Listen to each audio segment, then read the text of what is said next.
Boa noite.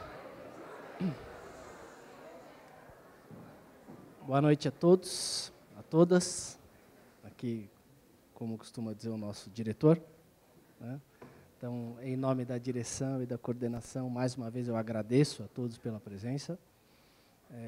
Tem sido uma constante até aqui, e isso faz com que a gente fique bastante feliz, satisfeito. E, na verdade, eu estou aqui basicamente quebrando um protocolo. Normalmente, quem sobe faz o anúncio da composição, convida o palestrante e é quem vai presidir, né? A gente costuma dizer a mesa. Quem vai presidir o sofá. E não sou eu que vou presidir o sofá. E eu só pedi para... Eu vou chamar daqui a pouco, e aí ela assume os trabalhos, quem vai presidir o sofá é a nossa querida professora Carmela. E eu só pedi para subir para fazer o anúncio da professora Luana, na verdade, por uma correlação que existe entre o tema da manhã. Quem teve a oportunidade de assistir sabe que foi outstanding, assim, uma coisa muito bacana, e o tema da noite. Nós temos essa relação. E essa relação, na verdade, tem a ver com um pouco... Hoje de manhã foi falado sobre preconceito, tolerância e tudo mais. E, como eu conheci a professora Luana, é uma história bastante interessante. Conheci a professora Luana porque, quando fui fazer a qualificação do meu doutorado, saiu lá a banca de qualificação do doutorado, tinha meu orientador e duas mulheres. Uma, reconhecidamente, uma fera, brava, né? Mas isso já era fato notório. E a outra Luana. E eu conhecia de nome, e liguei para o meu orientador e falei, pô, né? Ninguém? Parceiro? E ele disse assim, não, ela é uma doutora, jovem doutora processualista do Rio Grande do Norte. E nós, da área do direito, talvez não percebamos isso, mas a gente sempre... E eu comentei isso com alguns amigos, e alguns amigos disseram assim, nossa, mas você está ferrado. Duas mulheres, duas doutoras, duas jovens doutoras, você vai ser massacrado. E não fui. Aquela banca de qualificação foi efetivamente uma banca de qualificação. As críticas que eu recebi ali foram construtivas.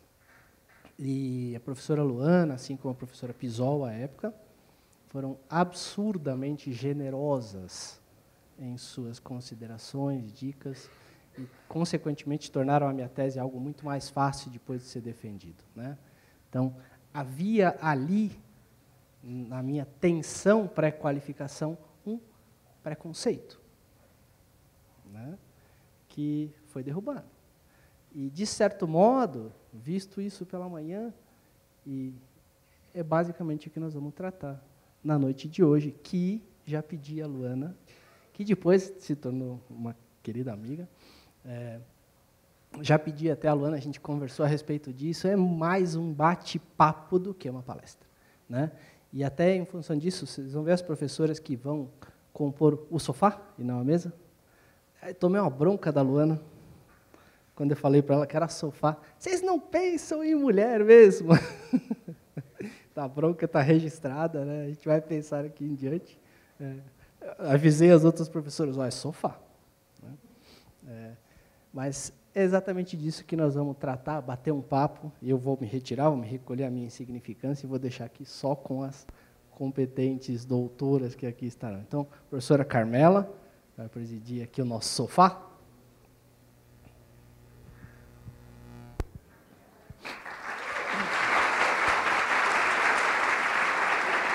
Onde você quiser. Você quer chamar já o pessoal? Pode começar aí, imagina. Uma boa noite a todos, boa noite a todas. Antes de qualquer coisa, eu gostaria muito de agradecer o convite, presidindo os trabalhos de hoje, cumprimentar o coordenador pelo evento. Está cada dia mais bonito, mais interessante, temas impactantes e contemporâneos. Parabéns, professor Rui, pela organização, cumprimento a direção em acompanhar a iniciativa e implementar essa nova forma das atividades da Semana JUJ. Agradecemos a presença da palestrante, doutora Luana Pedroso de Figueiredo Cruz, que falará sobre mulheres no direito. A doutora Luana é graduada em Direito pela Universidade Federal do Rio Grande do Norte, mestre e doutora em Direito Processual Civil pela PUC de São Paulo, professora do mestrado em Direito da Uninove, professora convidada dos cursos de especialização em Direito Processual Civil da Faculdade de Direito de São Bernardo do Campo e da PUC. Professora Luana, seja bem-vinda, queira se acomodar aqui junto a nós. Fique à vontade. E as demais já posso convidar? Convido, então, a nossa querida professora Herotilde para fazer parte dos trabalhos dessa noite. Obrigada, professora Herotilde. Quero convidar também a professora Bianca para nos ajudar no trabalho de hoje. E quero deixar aqui registrado os meus cumprimentos aos professores, coordenadores, às autoridades aqui presentes. Passo, então, a palavra à professora Luana para fazer a sua abordagem e, em seguida, começarmos um grande bate-papo com todas as nossas colegas. Seja bem-vinda, professora, a palavra é sua. Professora, dá vontade. Eu acho que nós podemos sentar. Eu vou só me apresentar de pé e depois eu sento no sofá, né? Já que é um sofá, trouxe minha cola, tenho as minhas companhias. Bom, boa noite a todos. Agradeço muitíssimo o convite da Faculdade de Direito de São Bernardo do Campo, na pessoa do professor Rui, que é um diletíssimo amigo. Realmente, né, fui uma das carrascas da banca de qualificação dele. Tive esse prazer enorme. Não foi um prazer, não foi um trabalho tão grande assim, porque, de fato, o trabalho já estava praticamente pronto. Mas foi um dia muito feliz, porque daí se iniciou realmente uma amizade, uma parceria. Já tivemos oportunidade de estar juntos em mais de um evento acadêmico. Então, mais uma vez, um prazer estar aqui, uma faculdade onde eu retorno, mais uma vez. Já tive o prazer de dar aulas no curso de especialização aqui, de processo civil, a convite dele também, que insiste em achar que a minha fala vai ser interessante. Então, eu estou aqui preenchendo várias cotas, como dizem, às vezes, nas reuniões que eu participo no Instituto Brasileiro de Direito Processual. O pessoal brinca bastante lá também. Outro dia eu participei de uma reunião e falaram: nossa, Luana, está ótima a sua presença aqui, que você está preenchendo várias cotas. Você é mulher, você vem do Nordeste, que eu sou graduada, sou nascida e criada em Natal, no Rio Grande do Norte, e amadurecida aqui, porque tenho 42 anos, já falo para todo mundo a idade, antes que fiquem perguntando. Vim para cá com recém-completados 22 para começar o mestrado. Então, como eu falo, nasci e me criei lá, mas amadureci aqui. Hoje em dia, meus laços estão aqui, meus amigos estão aqui, as pessoas mais próximas da minha vida, que não são de sangue, estão aqui. Criei aqui uma grande família, fui muito bem acolhida aqui em São Paulo, graças a Deus, o que não significa que não enfrentei dificuldades. Então, eu acho que eu vou até, foi o que eu combinei um pouco também com o professor Rui, eu acho que é importante falar um pouco para vocês da minha trajetória, então eu vou falar isso primeiro, que eu acho que é importante mostrar para vocês qual foi a minha trajetória, que dificuldades eu enfrentei, sob o ponto de vista pessoal e profissional, e aí depois eu me sento um pouco, pego a minha cola, que aí fica mais fácil colar sentado, porque eu tenho uma cola aqui bonitinha que eu trouxe para vocês, com alguns dados que eu acho bem interessantes, sobre composição dos tribunais brasileiros, sobre algumas datas, primeira mulher a fazer cada coisa no direito. Confesso que eu aprendi muito com a preparação dessa fala, com a preparação da fala para essa conversa aqui que foi proposta. Realmente eu dei uma bronca no professor Rui, mas agradeci ao mesmo tempo. Eu falei: olha, você teve a delicadeza, como sempre, como é de se esperar, de avisar que seria um sofá. Então, ser mulher já é difícil, começa por aí. As mulheres devem saber por quê. A gente vai aqui, a gente vai sair de casa, vestir uma roupa já é difícil. porque a gente sempre acha que tem uma outra que pode ficar melhor. Aí você vai dar palestra, está todo mundo olhando para você. Aí você fica sabendo que vai ser num sofá, de frente para uma plateia enorme. Aí fica mais difícil ainda, porque como é que uma mulher vai se sentar à vontade de frente? A mulher sempre acha que tem alguma coisa para melhorar. Se ela vai sentar de saia de frente para uma palestra, é uma coisa complicada. Aí eu pus uma meia fio 80, que é equivalente quase a uma legging, e aí o problema está resolvido, ficou mais confortável. Né, professor?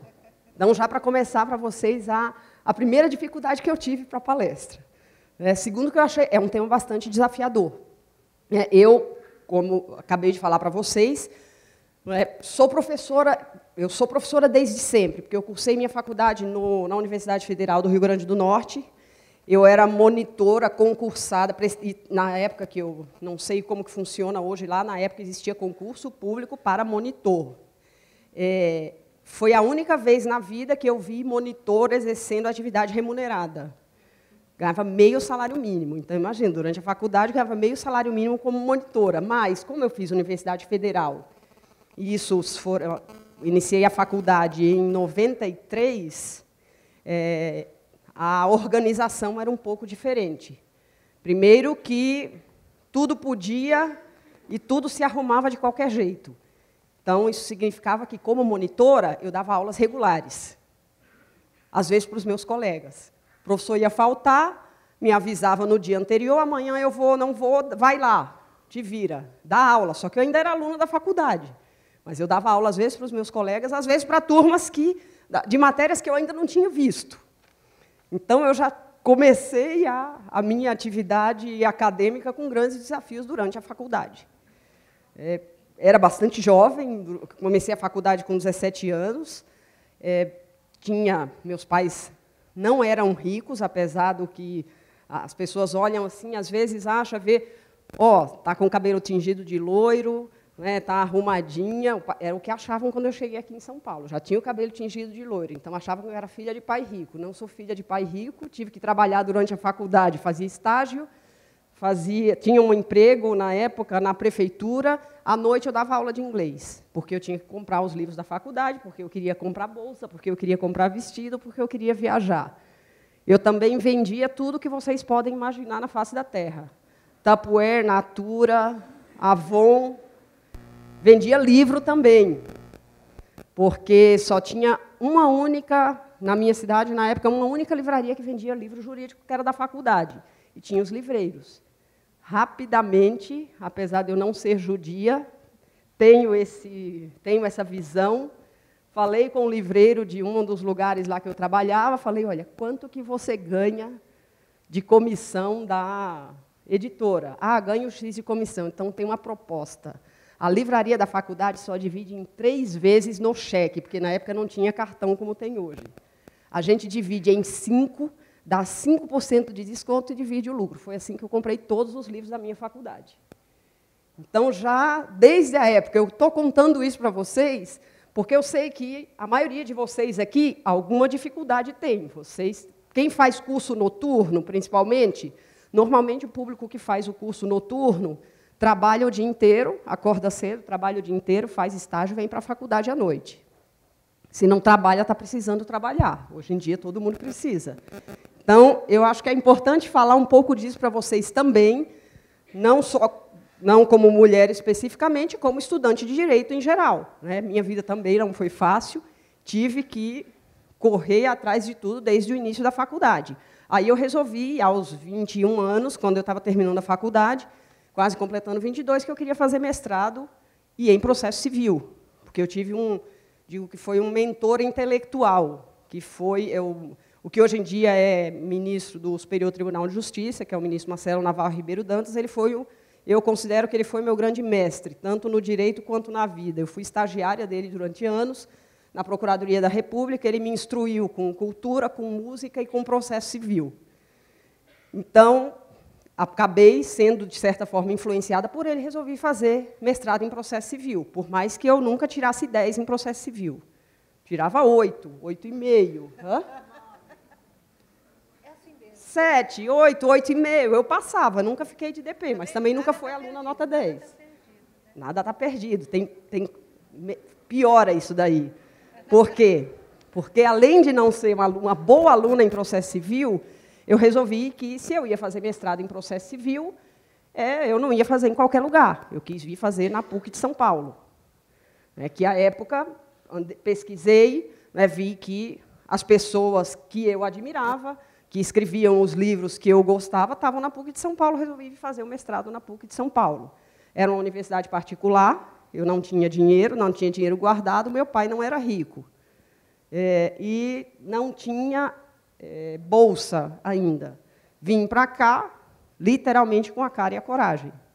Com a cara e a coragem vim, aí sim começa a outra parte, de preencher as cotas e de ser minoria, porque eu fui uma mulher que vim do Nordeste, aos 22 anos, muito jovem, muito inexperiente, para uma cidade grande, que eu não conhecia, sem dinheiro, e para uma faculdade particular, em que eu ia ter que pagar a faculdade, em que eu convivia com pessoas que tinham bastante dinheiro, porque, pelo menos, era a grande maioria. Isso em 1997. O ônibus custava 90 centavos. O ônibus custava 90 centavos em São Paulo, e muitas vezes eu não tinha dinheiro para os 90 centavos, porque era ou 90 centavos ou aproximadamente 5 esfirras do Habib's, que custava 19 centavos a de carne durante a semana, 25 a de queijo. No fim de semana eram todas iguais. Tinha também uma pizza de R$ 4,90 na sexta e no sábado.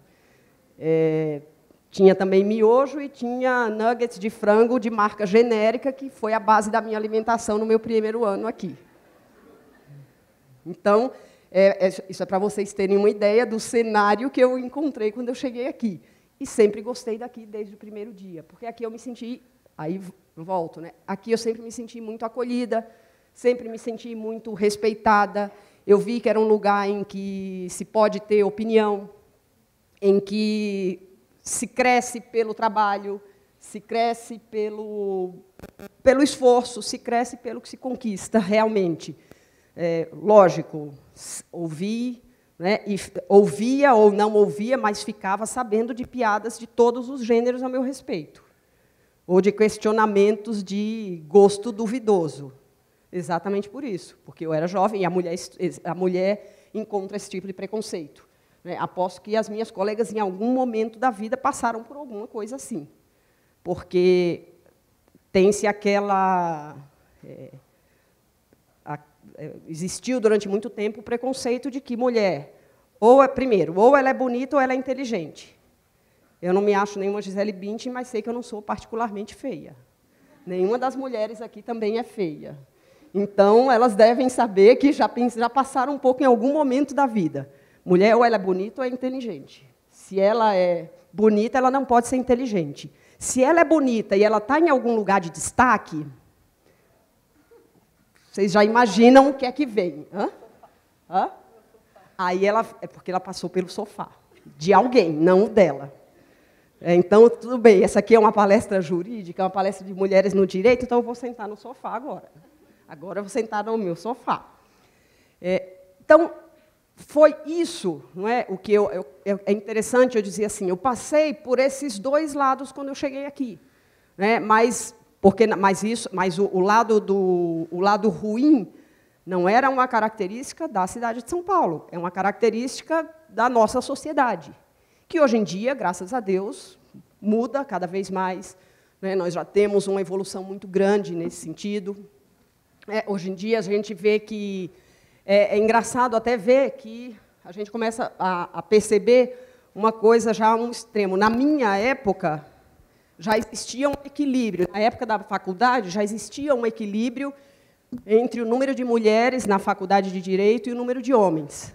Hoje em dia, é até o contrário. A gente vê que nos bancos da faculdade de Direito, a maioria é de mulheres. Pelo menos eu, como professora, é o que eu enxergo.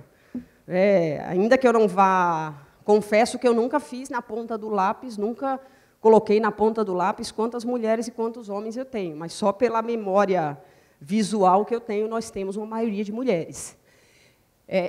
E aí eu acho que eu tive muita sorte também, quando eu cheguei aqui. Sempre estudei bastante, sempre trabalhei bastante, mas quando eu cheguei aqui, eu era bem fraca também em processo civil, apesar de ter escolhido fazer um mestrado em processo civil. Mas eu tive pessoas muito fortes que me orientaram. Aí reconheço também, não só no direito, quanto na vida. Eu tive a primeira pessoa que eu conheci aqui em São Paulo, que foi a minha primeira professora, foi a professora Tereza Arruda Alvim, que é filha da também Tereza Arruda Alvim e do professor Arruda Alvim. Ela me acolheu como uma... Ela diz, não vou jamais dizer para você que eu lhe acolhi como uma filha, porque vão pensar que eu sou muito mais velha que você. Ela disse que me acolheu como uma irmã, mas foi mais ou menos isso mesmo. Ela me acolheu como alguém da família. Me levou literalmente para a casa dela, me levou para o escritório dos pais dela para estudar, porque eu não tinha dinheiro nem para tirar xerox dos livros, nem para violar direitos autorais eu tinha. Então, ela me levou lá para o escritório, porque ou era xerox, aí já tem outra concorrência. Para os meus 90 centavos, eu já tinha concorrência das 5 esfirras do Habib's. Não dava para abrir concorrência com a xerox. Então, ela me levou para o escritório dos pais dela, que gentilmente me acolheram aqui, e foi lá que eu estudei durante uma boa parte do meu curso de mestrado. Então, eu tive o acompanhamento de todas essas pessoas, eu tive o acolhimento de todas essas pessoas. Então, para mim, era tudo que parecia assim, que eu estava em algum lugar que alguma hora eu ia acordar, porque todas essas pessoas com cujos livros eu estudei, pessoas que eu admirava, de repente eu estava convivendo com elas, estava na casa delas, estava no escritório delas. Então, eu consegui tudo isso com muito esforço. E a minha professora, a minha orientadora, falava, e fala até ainda hoje, de maneira muito informal, como ela costuma se expressar. Aprender é uma questão de bunda na cadeira. Estudar é isso. Eu sei que é feio uma palestrante falar isso, assim, a professora falar isso na semana jurídica, mas ela falava, Luana, você tem pouca bagagem de processo civil, mas você tem capacidade de aprender. Senta, estuda, que você vai chegar lá. E com 24 anos eu consegui defender o meu mestrado. Alguns anos depois, demorei um pouco mais, com 30 eu defendi o meu doutorado em processo civil, numa matéria em que eu não era boa na faculdade, que eu aprendi a aprender, que eu aprendi a gostar mais ainda, porque eu tive um bom acompanhamento e porque eu me esforcei. Porque eu posso até ter tido a ajuda de muita gente, mas o trabalho quem fez fui eu, quem defendeu, eu defendi, eu tive o acompanhamento, consegui escrever minha tese de doutorado, e aí fica a experiência própria para aqueles que dizem que é impossível aprender processo civil sem ter a prática. Eu sei que existe aquele desespero dos alunos. Quem de vocês aqui estuda já processo civil, para eu saber mais ou menos qual é o semestre em que vocês estão? A grande maioria já chegou em processo civil. Eu sei que muitos devem pensar, é impossível aprender processo civil sem a prática. A prática ajuda muito, obviamente. É muito mais fácil quando você consegue conjugar as duas coisas. Eu cheguei até a minha defesa do doutorado sem nunca ter feito um estágio num escritório de advocacia. O único estágio que eu tinha feito na vida em escritório de advocacia, o mínimo que eu tive de prática de processo civil na faculdade foi a prática jurídica obrigatória durante o curso de Direito, que, como eu falei para vocês, minha universidade era muito boa, mas era uma universidade federal, em que os estagiários, às vezes, tinham que dar aula por falta de professor, em que o professor prestava concurso para direito empresarial e, de repente, ele tinha que dar aula de medicina legal. Por quê? Porque a Universidade Federal, você é professor concursado, você está lá, você tem lá que dar a aula que lhe é designada. Então, era um mundo totalmente diferente. Então, essa foi a prática jurídica que eu tive. Meu estágio inteiro foi na Procuradoria da República, em que eu trabalhava com direito penal e direito público. De uma maneira geral, processo civil eu tive nada. Eu defendi um doutorado em processo civil sem ter advogado. Então, se eu conseguir, vocês conseguem. Vocês conseguem sobreviver à faculdade, sobreviver e aprender processo civil. Como eu falei, se eu conseguir, vocês conseguem também. Após o meu doutorado, que eu comecei efetivamente a advogar. E aí tem mais uma peculiaridade, porque hoje em dia a minha advocacia é de um mundo eminentemente masculino. Eu advogo bastante na área de improbidade administrativa, então eu atuo muito no direito público, eu faço Tribunal Regional Eleitoral, então eu faço bastante, assim, eu tenho uma parceria com um escritório, né, que atua bastante na área eleitoral, é um escritório do interior, então eu faço toda a parte de tribunal, do Tribunal Regional Eleitoral, todas as sustentações orais dos clientes do escritório na época das eleições, eu que faço. Então, às vezes, eu dou um verdadeiro plantão na época da eleição, todos os dias fazendo sustentação oral, às vezes 2, 3 na mesma tarde, às vezes alguma que chega de última hora e para a qual eu tenho que me preparar enquanto eu estou esperando as demais. E é um mundo eminentemente masculino. Já cheguei várias vezes a passar a tarde lá esperando e eu ser a única mulher advogada. A única mulher que vai fazer sustentação oral. Tem um lado bom também, porque aí, quando você é diferente, as pessoas prestam atenção no que você está falando. Tudo isso, com esforço, fica um pouco mais fácil. Mas realmente interessante a gente ver como eu acho que eu tenho um outro grande exemplo, além da professora Tereza, que eu tenho na minha vida, que eu tive a sorte enorme de conviver nos últimos anos da vida dela, agora foi a professora Ada Pellegrini.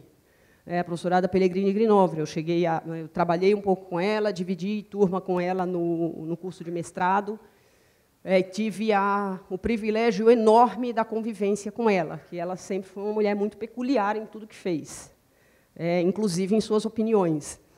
Ela falava muito, ela dizia que ela tem, e aí eu estou falando que era uma opinião realmente dela, e isso era público, não era nenhum segredo. Ela era muito contra esses grupos que se criam, às vezes, mulheres no processo civil, mulheres no processo penal, comissão da mulher, tal.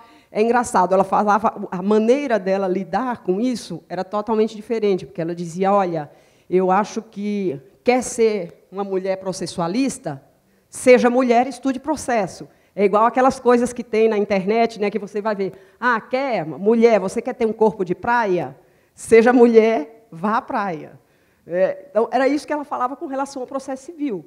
Seja mulher, estude processo, que você seja boa, seja competente, que você vai se sobressair. Não precisa criar um grupo para que você faça isso.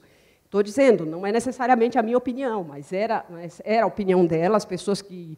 Tenho certeza que alguns aqui ou conheciam ou já conviveram, de certa forma, com ela. Todos nós aqui, no mínimo, já estudamos pelo livro do qual ela é coautora, que é o livro de Teoria Geral do Processo, e ela sempre teve realmente opiniões assim, muito fortes, muito peculiares. Era uma pessoa que... alegre, tanto que ela é uma pessoa tão diferente que ela deixou... amanhã eu vou participar de uma homenagem a ela, que ela... Antes de morrer, ela deixou instruções por escrito bem expressas de como deveria ser a homenagem a ser feita. 3 meses após a morte, deveria ser feita uma homenagem a ela, na Faculdade de Direito da USP. Ela disse as músicas que ela gostaria que fossem tocadas, as músicas que ela gostaria que fossem cantadas, porque ela disse que uma homenagem a ela não poderia jamais ser triste, porque ela era uma pessoa alegre, que, de preferência, era para ter bebida, porque ela disse que não se poderia admitir jamais que alguém fosse jurista, especialmente processualista, sem, no mínimo, beber um bom vinho. E isso se confirma porque eu estava contando ao professor Rui, também, as professoras aqui, que, alguns meses antes dela falecer, eu tinha ido um sábado de manhã na casa dela e falei, professora, vou passar aí para a gente tomar um café, que eu ia apresentar para ela o meu marido. Ela falou, imagina, que café, traga champanhe. Eu levei uma garrafa de champanhe, uma garrafa de uma outra bebida, que ela abriu às 11 da manhã e bebemos até mais ou menos 1h30.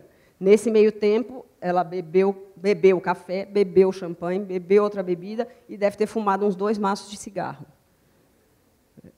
Então, ela era uma pessoa realmente alegre, de personalidade forte. Então, tive essa sorte, como eu falo, de conviver com pessoas fortes, mas mulheres especialmente fortes, mulheres especialmente notáveis. Que isso me ajudou muito, porque é sempre bom a gente ter em quem se inspirar. Mas também tive a ajuda de muitos homens, e muito generosos. Eu acho que isso é importante falar também, porque eu também não gosto daquele discurso de somos mulheres, os homens nos deixam para trás, os homens não nos dão oportunidade, e eu tive, sim. Eu fui muito acolhida aqui por grandes nomes, né, que eu sempre admirava. O professor Arruda Alvim me ajudou muito aqui, me abriu literalmente a casa dele, o escritório dele, para que eu estudasse lá. O professor Nelson Neri Júnior também foi um grande mestre na minha vida, me ensinou bastante, me deu a oportunidade de trabalhar com ele, confiou no meu trabalho. Me pregou um susto enorme, porque uma vez eu estava em casa, eu conheci, já trabalhava de perto, um pouco de longe com ele no curso de especialização, e uma vez eu estava em casa, tocou meu telefone, era a secretária da faculdade, dizendo que o professor Nelson Neri queria falar comigo. Eu sou uma lady, mas eu falo um palavrãozinho de vez em quando, tá? Mas, porque aí, quando ela me disse isso, naqueles 5 segundos, entre passar o telefone para mim, tal, eu pensei, eu fiz alguma merda muito grande. Porque eu tinha 22 anos, o professor Nelson Neri estava ligando para mim, queria falar comigo, era urgente. Era para perguntar se eu tinha disponibilidade para auxiliá-lo no curso de graduação, que ele estava precisando de um professor para auxiliá-lo. Falei, ufa, né, graças a Deus. Conversei com ele, tal, foi importante para mim. Então, é o que eu falei. Imagina a importância que foi para mim ter um professor do calibre dele depositando a confiança em mim para ajudá-lo no curso de graduação. Depois, durante alguns anos, também auxiliei o professor Nelson Neri no curso de mestrado, no curso de doutorado. Na época, ele me deu essa oportunidade de ajudar a criar as primeiras turmas de especiais de doutorado lá na PUC, aqui na PUC de São Paulo. Então, tive todas essas oportunidades. Como eu falei que eu iria, né, não estou aqui só para contar da minha vida para vocês, mas eu achei que, como a gente faria aqui uma conversa, eu achei que era importante. E, mais uma vez, repito, a culpa é do professor Rui também, que me pediu para falar um pouco sobre a minha trajetória, mas para mostrar para vocês que dá para ser mulher no direito e dá para ter, sim, o seu protagonismo, como nós temos aqui o protagonismo de todas essas professoras que estão aqui, sentadas comigo, de todos os colegas, de todas as professoras que vocês já viram aqui. Tudo depende do nosso esforço. E de não se vitimizar também, de não achar que, porque eu sou mulher, eu vou ser tratada de uma maneira diferente. Eu acho que tudo depende da nossa postura. E aí eu trouxe agora, mais com uma... eu procurei, foi interessante, porque eu aprendi bastante coisa sobre mulheres no direito, agora sob o ponto de vista mais formal. Trouxe minha cola aqui, porque eu jamais gravaria todas essas informações de cara, assim... Sim, porque são algumas coisas até técnicas, outras com datas e tal. E aí eu tenho algumas informações que eu acho que são interessantes para falar para vocês. Já que a gente falou até da questão da saia, de sentar, a saia fica, às vezes, é desconfortável.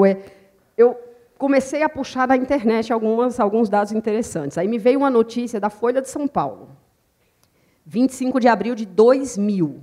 2000, não é 1900. A notícia da Folha de São Paulo, de 25 de abril de 2000, num caderno cotidiano, título Justiça. Conselho Superior da Magistratura derruba decisão de 26 anos. Mulheres já podem usar calça nos tribunais de São Paulo. 2000. Acho que tem gente aqui que não era nem nascida em 2000. Ou então nasceu logo depois, estava aprendendo a andar, estava aprendendo a falar. Em 2000, mas o quê? Século XXI. Mulheres já podem usar calça nos tribunais de justiça de São Paulo. Aí vinha a notícia. O Conselho Superior da Magistratura de São Paulo derrubou ontem uma decisão que já durava 26 anos. Ou seja, antes não tinha decisão porque não se precisava falar no assunto. Já se pressupunha que ou mulher não entrava no tribunal, ou a mulher tinha que usar saia ou vestido. Derrubou ontem uma decisão que já durava 26 anos e proibia mulheres de usar calça nas salas de julgamento e nas dependências do Tribunal de Justiça e nos outros tribunais da capital. A medida do conselho formado pelo presidente, aí ele vale para as funcionárias da Justiça da capital, para mulheres visitantes e testemunhas de processos, que agora não são mais obrigadas a usar saia ou vestido nesses locais. Aí, logo abaixo, vinha uma informação que as 627 juízas e a única desembargadora que tinha à época tinham uma liberdade de escolha da roupa. Elas podiam escolher a roupa, tá? Em 2000. Mas muitas evitavam calças para, entre aspas, manter o decoro. E aí eles começam. A reportagem traz outros dados aqui, para agora é menos relevante, mas eu achei interessante. Foi na mesma época também que a ministra Carmen Lúcia, que hoje é a ministra Carmen Lúcia Rocha, também na mesma... não, aqui já foi bem mais tarde. Foi em 2007, foi isso. Portanto, 10 anos atrás, 15 de março de 2007. Foi notícia também. Isso eu me lembro de ter saído até no Jornal Nacional. Não me lembro se saiu no Fantástico, porque é uma notícia muito específica para saber se saiu no Fantástico, mas me lembro, sim, de ter saído no Jornal Nacional. Porque, na quinta-feira, dia 15 de março, ela entrou de calça comprida no plenário do tribunal. Foi notícia. Manchete de jornal, notícia de Jornal Nacional. Ela entrou de calça e ela foi a primeira vez que uma ministra do STF fez isso. O uso de calça comprida no plenário foi liberado para mulheres há 7 anos, mas ninguém tinha ousado fazer isso antes. Por quê? Porque era falta de decoro, era deselegante. Mulher não podia entrar de calça. Aí falava, era interessante que aí já existia, né? Ela não foi a primeira ministra foi a ministra Ellen Grace, que nunca havia entrado de calça comprida no plenário. Ellen e Carmen Lúcia são as únicas mulheres do Supremo, composto ao todo por 11 ministros. A participação do tribunal é recente, né? E aí falava, inclusive, aí era uma reportagem inteira que falava, aí começava a falar da vestimenta das ministras, que a ministra Ellen Grace sempre usava taillé de cores discretas, que mesmo após a ministra Carmen Lúcia passar a usar calça, que ela jamais usou calça, que ela havia sido indicada para o Supremo em 2000, tal, que estava usando um blazer. Era engraçado isso, né? Então, é interessante ver como a vestimenta da mulher no Supremo Tribunal Federal, em 2007, foi notícia de grande divulgação. Aí eu coletei aqui vários dados que eu achei bem interessantes para vocês. No Brasil, em 1897, a Faculdade de Direito da USP, no Largo do São Francisco, abriu as portas para uma mulher pela primeira vez. Foi a doutora Maria Augusta Saraiva, que, em 1897, a faculdade abriu as portas para uma mulher fazer história. Ela sagrou-se como a primeira figura feminina a ingressar na Faculdade de Direito do Largo do São Francisco. Também foi a primeira mulher a atuar no Tribunal do Júri. Então, vemos que... E aí, depois, tem aqui que, de acordo com o histórico da OAB, ela se destacou de uma forma tal durante os estudos que, ao se formar em 1902, recebeu como premiação a viagem para a Europa. E aí, ao retornar, ela estreou na tribuna, na capital de São Paulo, e depois atuou no interior, atuava, inclusive, em casos, atuou e conseguiu a absolvição de vários réus acusados de homicídio. Então, imagino que não foi para essa mulher, em 1902, se formar na Faculdade de Direito do Largo São Francisco e atuar no Tribunal do Júri, defendendo e conseguindo a absolvição de casos de homicídio.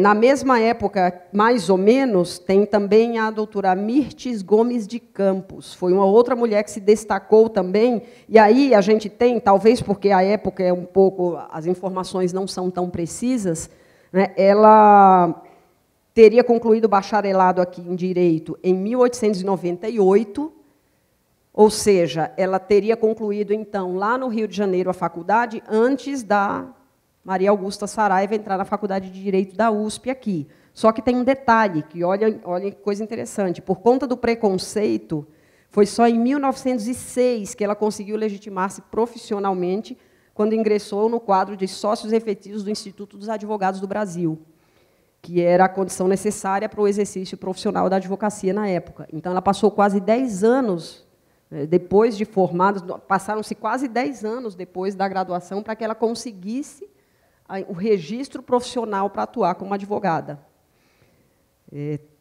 tem uma que só pode ser parente minha, porque, inclusive, é da mesma região, também, Pedrosa. Meu nome é Luana Pedrosa de Figueiredo Cruz. Tem a menção aqui de uma outra mulher no direito, que chamava Bernadette Neves Pedrosa. Ela foi a primeira mulher a ser admitida como professora de direito no Recife. E ela foi do Departamento de Direito Público, admitida em 1965. Então, olhem aí o tempo o quanto demorou também, historicamente, para a mulher conquistar esse espaço, porque a gente já tem o histórico, então, das primeiras mulheres se formando aí no início dos anos 1900, e somente aqui, todas as pesquisas que eu fiz, posso estar errada, mas foi a primeira mulher admitida como professora na Faculdade de Direito, especialmente lá na Faculdade de Direito da Universidade Federal de Pernambuco. Outra mulher notável que a gente pode mencionar também é a doutora Esther de Figueiredo Ferraz, que nasceu em São Paulo em 1915. Também se formou em Direito pela Faculdade de Direito da USP e foi a primeira representante do sexo feminino a integrar a cátedra da tradicional faculdade nos anos 40. Então, assim, a gente tem ela acredito que deve... É engraçado, na época, eu peguei essas informações de fontes diferentes para você. Hoje em dia, qualquer informação que a gente quer, a gente entra no Google e a gente consegue facilmente. A gente entra num buscador, a gente consegue facilmente. Eu acho que isso é até interessante, né? A gente tem aqui, numa fonte, citando a professora Bernadette como a primeira professora de uma faculdade de Direito em 1965. Mas aqui já tem a informação de que a professora Esther de Figueiredo Ferraz foi a primeira do sexo feminino a integrar a cátedra da Faculdade de Direito da USP nos anos 40, e foi a primeira ministra brasileira também. Entre as décadas de 50 e 60, ela conquistou na OAB de São Paulo também o direito de ocupar uma cadeira em meio aos homens do Conselho. E ela foi também a primeira mulher da América Latina a comandar a reitoria de uma universidade. Então, eu acho que assim, são dados até mais técnicos, coisas que... mas que eu acho que é importante, mas para a gente também ver o outro lado. Né? Mulheres que se destacavam no direito nessa época eram notícia, e são notícia até hoje. Então, eu imagino realmente a dificuldade que essas mulheres não enfrentaram, que elas não tiveram que enfrentar na família, na sociedade. A professora também, Ivete Senise Ferreira, foi a primeira mulher a dirigir a Faculdade de Direito da USP. Aí já evolui aqui temporalmente para a ministra Ellen Grace Northfleet. Difícil falar esse nome, né? Ellen Grace Northfleet. Foi a primeira mulher a integrar a Suprema Corte do Brasil desde a sua criação e a primeira a presidir o STF. A Carmen Lúcia foi a segunda do STF, mas foi a primeira a usar calça. E hoje em dia, e é interessante que hoje em dia nós temos várias mulheres em cargos.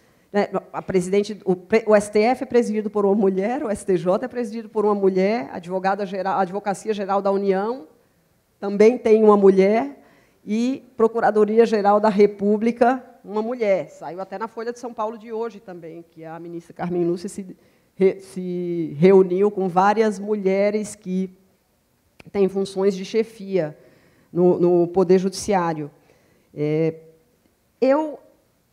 Que horas são? Quanto tempo eu já falei, mais ou menos? Porque eu tenho vários outros... Vocês querem saber mais alguns outros dados também? Porque eu tenho várias coisas que eu achei bem legais. Inclusive divergência entre São Paulo e Minas Gerais, por exemplo, porque Minas Gerais, existe briga histórica aí, porque Minas Gerais disse que teve a primeira mulher a ocupar o cargo de promotora. Foi em 1935. A advogada Iracema Tavares Dias assumiu o cargo por nomeação. E aí, como essa notícia foi puxada... eu retirei esse dado de uma obra de Minas Gerais, foi engraçado ver depois, porque eles falam até assim, os paulistas falavam que era uma promotora de justiça de lá.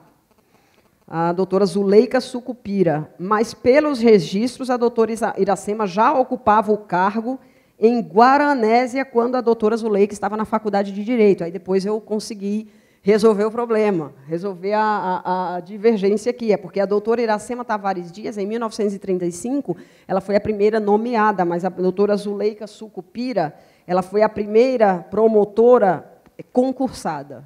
Então, ela prestou concurso público aqui para o Ministério Público aqui de São Paulo, então foi a primeira mulher a ingressar por concurso público na carreira de promotor de justiça, porque o Ministério Público, até essa época, só reservava vagas para homens. Se a gente for Luana, buscar... posso te interromper um pouquinho? Sim, aí claro. também a gente já começa a fazer mais um bate-papo. Para mim, está ótimo. Não conhecia a sua história. Aliás, primeiro, boa noite a todos e a todas. É bom quando alguém socorre a gente. Obrigada ao professor Rui pelo convite para estar aqui em cima. Esse tema muito me agrada. Não conhecia a sua história, louvável, parabéns pela coragem. Não é fácil, né, sair da zona de conforto, encarar a cidade grande. Também passei por isso, e vamos lá, estou passando. Só essa questão dos dados, da questão de uma mulher virou notícia porque foi a primeira promotora, ou virou notícia porque assumiu o cargo de presidência de um tribunal, mas são notícias pontuais.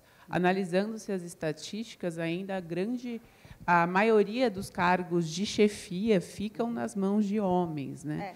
E aí, interessante notar, porque agora nos bancos das faculdades nós vemos, como professores, mais mulheres do que homens, mas ainda assim nos cargos de chefia, por exemplo, TJ São Paulo.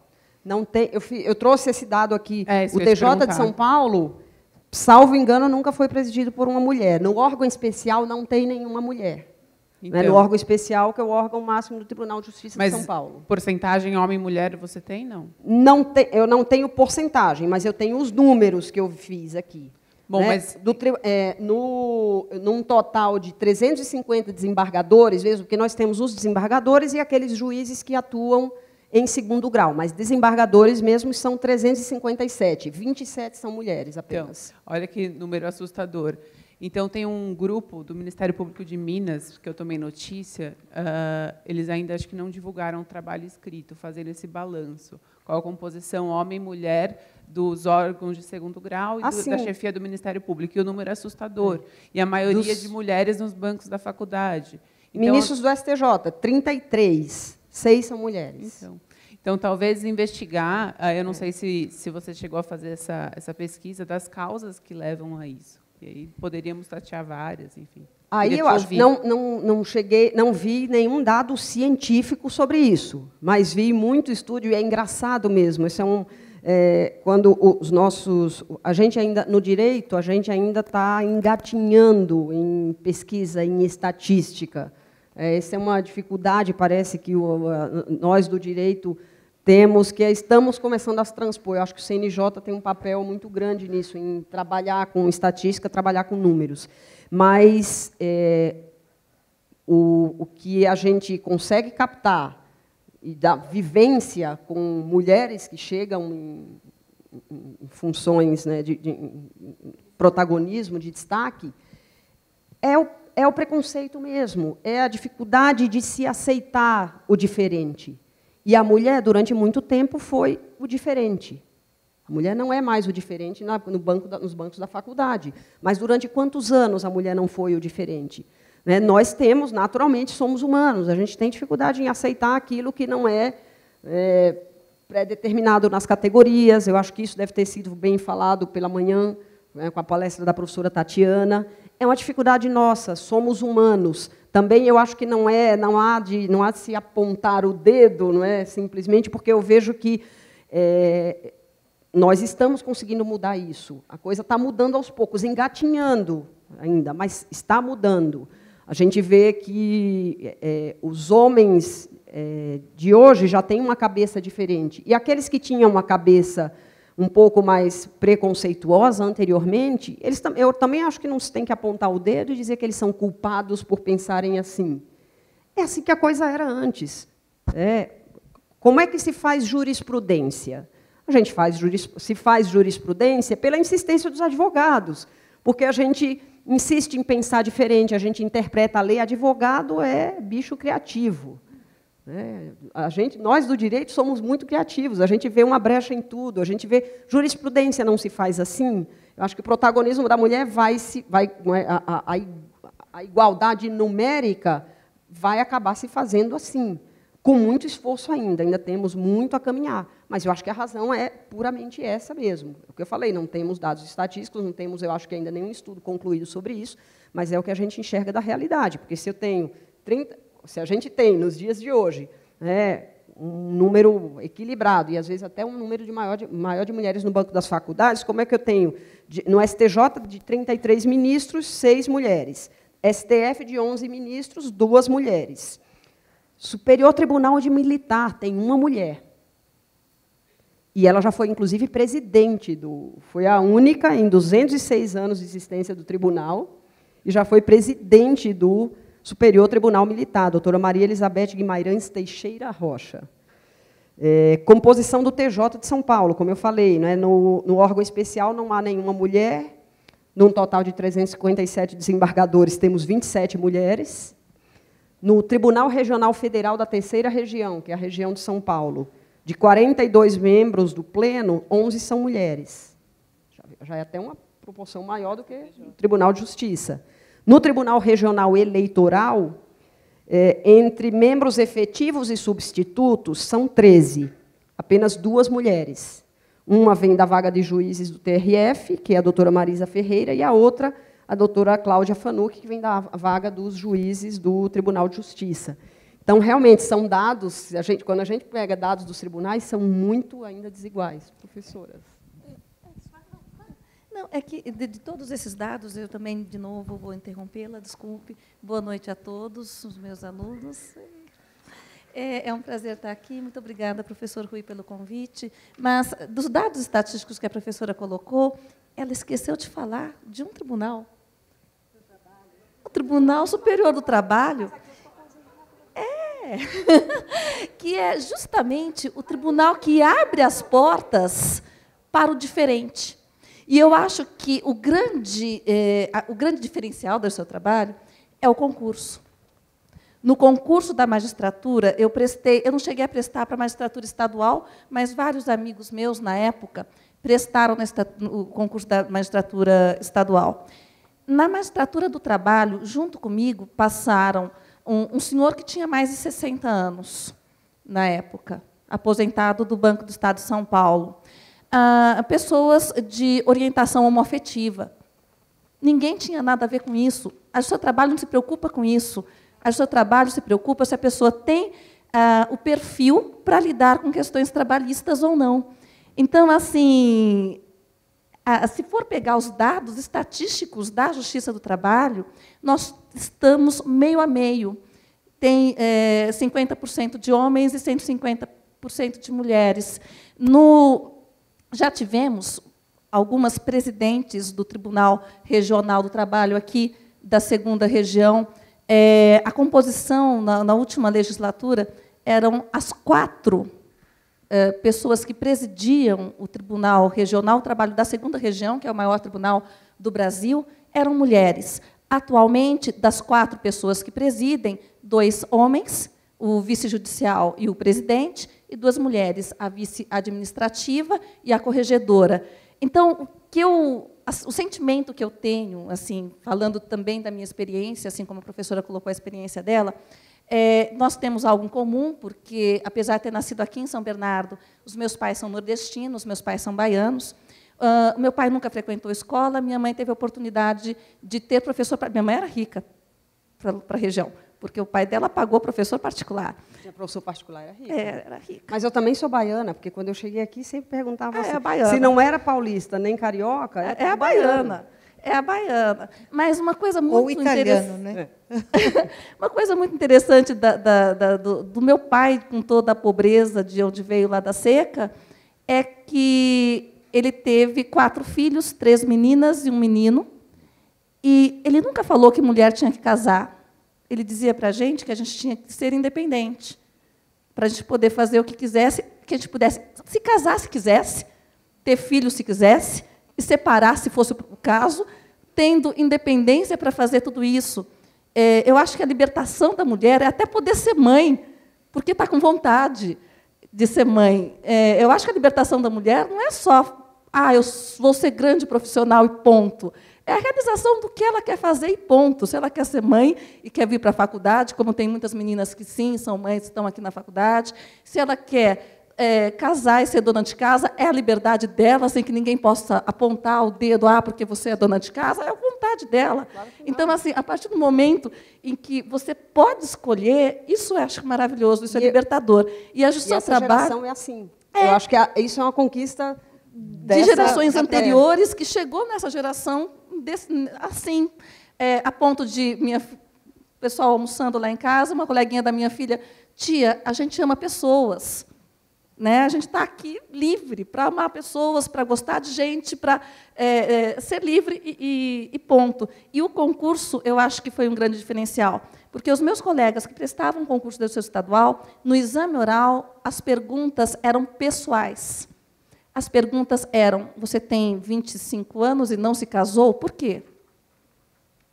Você vai à praia, você vai à praia de maiô ou de biquíni? Não. Você gosta, você vai querer ter filhos? E a pergunta como você vai ser quando? Você é gay? Se você não se casou até os 25 anos, então é porque você é gay? Era um pouco essa a pergunta subliminar. É verdade. Eu queria aproveitar que você falou, a professora falou que em 2000 foi notícia a decisão, né, do Tribunal de Justiça aqui de São Paulo para permitir liberando a mulher a frequentar o fórum de calça comprida. A minha experiência, eu nasci um pouquinho antes, eu me dei conta que eu estou à margem de ser protegida pelo Estatuto do Idoso, daqui a pouquinho. Eu já estou começando a ficar preocupada, mas, de qualquer forma, eu sou da época que a mulher ia ao fórum e tinha que ir de saia. Só que o tamanho da saia também era controlado. O tamanho da saia, o comprimento da saia.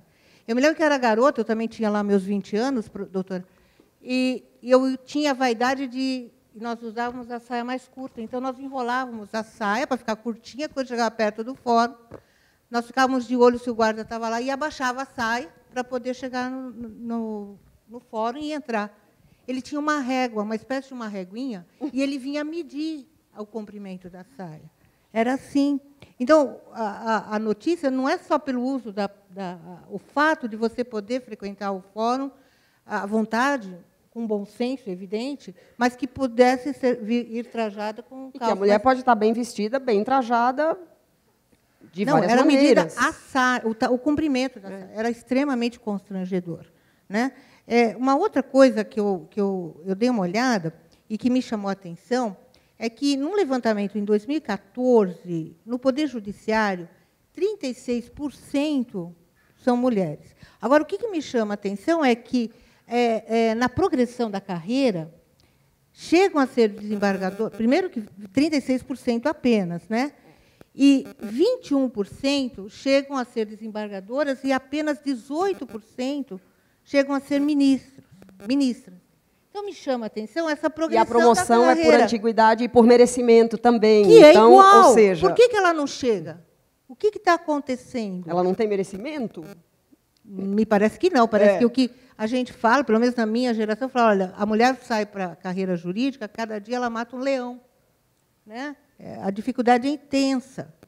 Né? Eu cheguei a ocupar um cargo de destaque como gerente jurídico de uma grande empresa de comunicação, e o meu diretor chegou num determinado momento, numa discussão que eu tive com um funcionário meu, com uma advogada, porque tínhamos ideias e concepções diferentes, jurídicas. Ele me disse que eu deveria convidar o advogado para almoçar, para tranquilizar a situação. Aí eu perguntei, ok, mas por quê? Ele falou, porque você é mulher. Né? E aí eu tive que demonstrar para ele que, na verdade, apesar de ser mulher, antes de qualquer coisa, ali eu estava como uma profissional. E não seria esse o motivo que faria a diferença, realmente, para poder apaciguar a situação, mas sim pelo fato de sermos profissionais. Então, esse tratamento desigual é que me parece que a mulher hoje ela está conseguindo mostrar, inclusive por conta dessas aberturas que nós estamos tendo aqui para poder discutirmos. E aí a abertura, e aí a gente vê, porque é uma abertura de pensamento geral. Sim, sim. Não é só a mulher tem o espaço, né? O diferente tem espaço. E essa é uma dificuldade muito grande, né? Eu estava também conversando antes, não sei se eu cheguei a falar com as professoras também, que eu tenho um aluno transgênero. É aluno transgênero. O nome ainda de nascimento é que nasceu biologicamente mulher e está, né, fazendo a transição de gênero e assumindo a identidade de gênero masculino. E ele me falou que quando converso pessoalmente com ele, eu chamo de ele. Quando eu estou fazendo a chamada e me refiro na sala, eu me refiro a ela. Ele mesmo falou, professora, pode se referir como mulher, porque eu ainda não assumi para todo mundo o meu nome mulher, mas eu agradeço que pessoalmente a senhora se refira a mim como ele, e me chame pelo meu nome que eu adotei, né, que ela tem outro nome e adotou o nome de Vicente. As dificuldades que ele me falou que tem, para ir ao banheiro, se entra no banheiro, ele me falou literalmente, se entra no banheiro masculino, chamam de viadinho, a palavra mesmo que ele usou. Estou falando aqui, não estou falando literalmente, a palavra diz que ele já escutou várias vezes. Se entra no banheiro feminino, tem mulher que acha ruim porque acha que é um homem lá dentro. Aí ele falou, eu me sinto que eu estou invadindo o banheiro feminino, porque imagina se a professora entrasse no banheiro masculino, é assim que eu me sinto. Então, por que eu estou dando esse exemplo aqui? Para mostrar, eu acho que é uma conquista que nós temos hoje em dia, das mulheres e do diferente, porque a mulher, há muito tempo, realmente foi o diferente. Das pessoas que são diferentes, elas podem se mostrar na sociedade, de uma maneira geral. Achei curiosa, hoje, né? Hoje. Achei curiosa, foi interessante o que ela falou do background aí familiar, né, que os pais são do Nordeste, e é interessante, né, porque a gente normalmente tem aquela ideia, e tem mesmo, de que no Nordeste tudo é mais atrasado, tudo é mais retrógrado, mais rígido. Meus pais sempre tiveram um pensamento muito parecido. Nós, todos os filhos, somos 2 meninas e um menino, todos foram para intercâmbio. Meu pai sempre quis que mulher... e aí foi, o menino é o mais novo, então nós fizemos tudo primeiro. Ele sempre incentivou que a gente estudasse, que tivesse independência, que trabalhasse desde cedo para criar independência. Não só porque precisava, mas para aprender a viver, para aprender a se virar. E aí meu pai falava também essa coisa de casar, de ter a liberdade, não ter... chegou uma época que eu não tinha casado, meu pai falava, eu não vou ter nenhum neto. Eu falava, pai... mas eu não tenho nem marido ainda. Ele falava, mas eu não falei de marido, eu não pedi um genro, eu pedi um neto. Então, é engraçado a gente ver realmente isso. São 2 exemplos que vêm do Nordeste de pais que têm esse tipo de abertura. Eu, por exemplo, sou uma mulher que eu enfrento essa dificuldade às vezes. Esse preconceito. As pessoas me olham assim, eu optei por não ter filho. Eu adoro crianças, as crianças gostam de mim, não sou nenhum Herodes, mas eu optei por não ter filho. Não, porque as pessoas já olharam muito para mim, assim, às vezes, como assim que você não quer ter filho? Mas mulher tem que ser mãe, mulher nasceu para isso. Eu optei por não ter filho, e eu gosto de criança. Trato bem as crianças, não sou nenhuma, não sou Herodes. Trato bem as crianças, gosto de crianças, meus sobrinhos gostam de mim, as crianças normalmente gostam de mim, mas eu não quero ser mãe. Hoje em dia eu sou casada, meu marido também não quer ser pai. Foi engraçado, talvez seja até uma das coisas que tem aproximado a gente também, porque quando os dois, um quer e o outro não quer, isso é mais difícil. Mas eu já enfrentei muito preconceito por causa disso, porque sempre olharam para mim com aquela cara. Tem algumas coisas que pensam, eu estou me defendendo, porque provavelmente eu não posso ter filho, eu tenho algum problema e não posso ter filho, ou eu tenho algum grande trauma e, por isso, não quero ser mãe, né? Ou, como eu ainda não tinha casado até os 40, eu usei isso como defesa para dizer que eu não queria ser mãe. Foi sempre que eu escutei. E aí as pessoas me olhavam assim, nossa, essa mulher não quer ser mãe, isso é um absurdo. A mulher não quer ser mãe. Hoje em dia a gente já pode dizer que não quer, assim, por escolha, pode escolher. A professora Falo Márcia... demais, hein? Passa para a professora Márcia. A professora Márcia quer fazer uma... Vem para cá, professora. Vem com a gente. Vem, Márcia. Venha para cá. Tem um espacinho aqui gostoso, ó. Olha, vocês gostam mesmo de mim? Eu estou com febre, eu preciso ir embora. Mas, já que nós estamos falando das nossas experiências, né, quando a Herotilde começou a falar dela, eu acho que cabe assim, esclarecer. Eu sei que quase todo mundo que foi meu aluno já conhece essa história, a gente corre o risco de ser repetitivo, mas eu acho que convém, né, lembrar parte da história da própria Faculdade de Direito de São Bernardo do Campo, que sempre me acolheu de braços abertos, mas eu tenho uma história que eu acho que pertence ao anedotário do movimento feminista. Quando eu vim dar aula aqui, tristemente, eu tenho que admitir que isso foi em 91, não tinha banheiro feminino na sala dos professores. Né? E aí o professor Botalo pegou o banheiro que era das funcionárias, que até hoje é lá no Prédio Velho, né? Fechou uma baia e deu chave para mim. Tinha mais 2 professoras, ou 3 só na época, acho que era a Elizabeth, tinha a doutora Vera Lúcia, que ficou pouco tempo, a Rosa, não, a Rosa acho que... a Rosa, bom, enfim, eram uns 3 ou 4. Né? E, então, assim, isso mostra. Aí o Botalo, que é um homem maravilhoso, a gente sempre sabe que, né, mandou fazer banheiro em 91. Então, em 92, já tinha banheiro feminino na sala dos professores. Eu acho que isso é um reflexo. E hoje em dia a gente vê que eu acho que metade dos professores aqui são mulheres, né? E eu acho que eu gostaria mesmo de chamar a atenção para o fato de que, particularmente no matutino, tem muito mais moças fazendo faculdade do que meninos. Tem uma sala que dá até dó, porque os meninos ficam acuados, eles ficam em torno, assim, ficam grudados na parede ou na janela, porque tem meia dúzia, aquele monte de Lulu, assim, as meninas, né? E eles ficam, coitadinhos, meio oprimidos, porque eles são numericamente muito menos quantidade de Márcia, meninos. na minha época era o contrário. Não, na PUC sempre foi meio a meio. Até hoje ainda é mais para meio a meio. Tem um pouco mais de mulher. Na década de 80, era o contrário as salas de aula. Nós, mulheres, éramos tidas como, aspas, diferentes, fecha aspas. Mas o curioso é que tem uma diferença, que eu até gostaria de fazer um levantamento, no matutino e no noturno. Né? Porque no noturno é muito meio a meio mesmo. Né?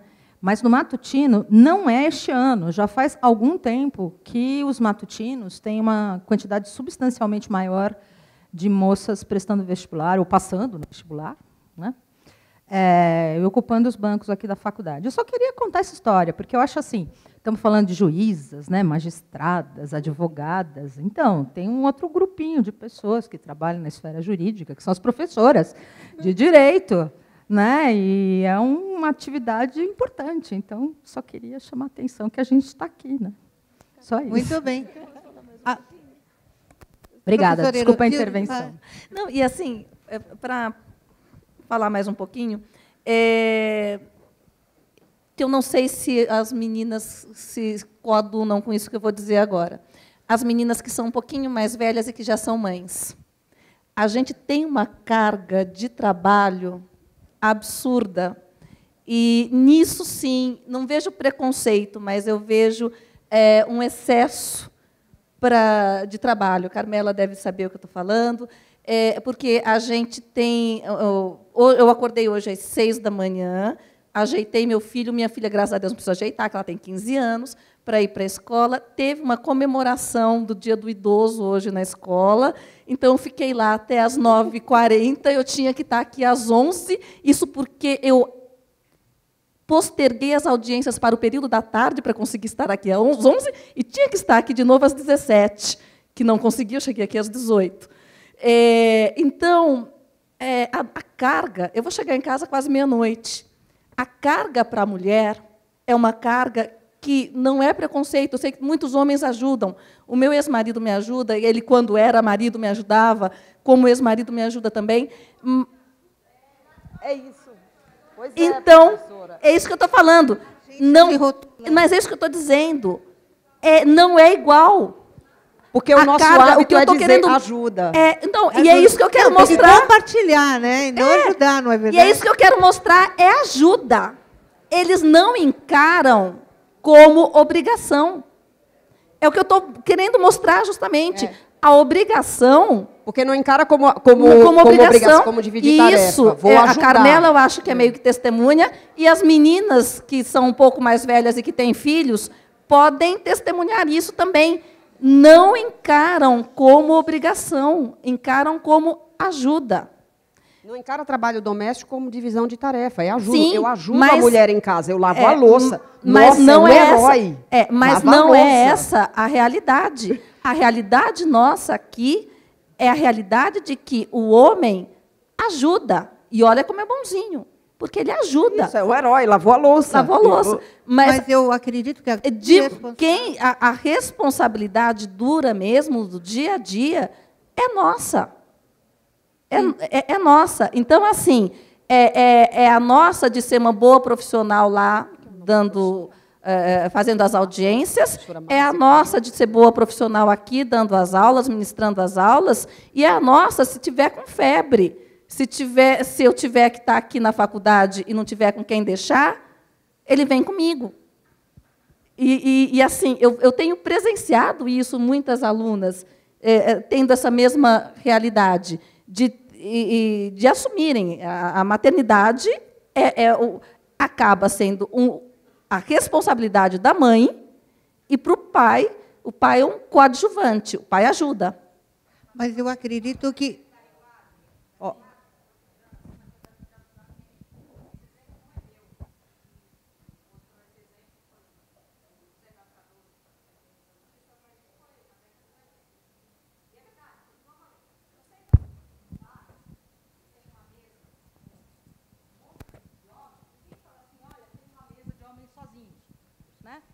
Então, se vai num bar e tem um monte de mulheres juntas, a gente fala assim, olha, tem mulheres sozinhas lá. E disponíveis. A pergunta é, quantas mulheres precisam estar juntas para elas deixarem de estar sozinhas? Né? E isso, eu não estou querendo só levantar a bandeira do preconceito, mas porque a linguagem revela a ideologia. Né? Então, da mesma maneira como a gente tem que parar de usar expressões como judiar, sei lá, né? Denegrir e tal, eu só estou querendo chamar a atenção. Esse exemplo é bastante antigo e continua valendo. Você entra num boteco, as pessoas se referem, olha, aquela mesa tem 5 mulheres sozinhas. Isso ainda é um reflexo. E a linguagem só reflete o que as pessoas verdadeiramente pensam. Então, inclusive, eu queria chamar a atenção que não adianta a gente parar de falar denegrir se a gente continuar tratando mal o negro. Né? Porque nem sempre, quando alguém fala denegrir, está usando de preconceito. A linguagem pode ser simbólica só. Mas ela pode ser um reflexo de uma situação objetiva de bastante preconceito mesmo. Quando a gente fala, inclusive quando a gente fala, quer dizer, as meninas, tem mais meninas, né? Tem mais alunas. Né? Nós temos em cada sala de aula 60, 70 alunos, em que uma parte é do gênero masculino, outra parte é do gênero feminino, e tem gente que ainda não decidiu. Né? Só isso. Só isso. A gente só vai conseguir se livrar, né, da repercussão disso na linguagem quando isso realmente não for mais importante. Né? Quando você fala denegrir, ninguém olha para você como se você estivesse sendo intolerante, preconceituoso e do mal. Porque denegrir é denegrir. Né?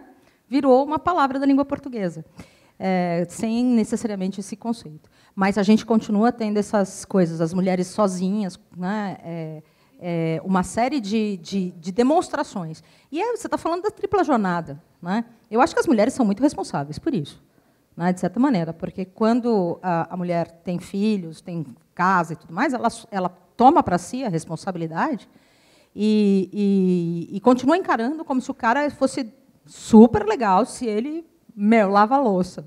É isso, né? Lava a louça, é o herói do dia. Eu tenho certeza que você vai passar na padoca antes de ir para casa para ter pão no café da manhã, entendeu?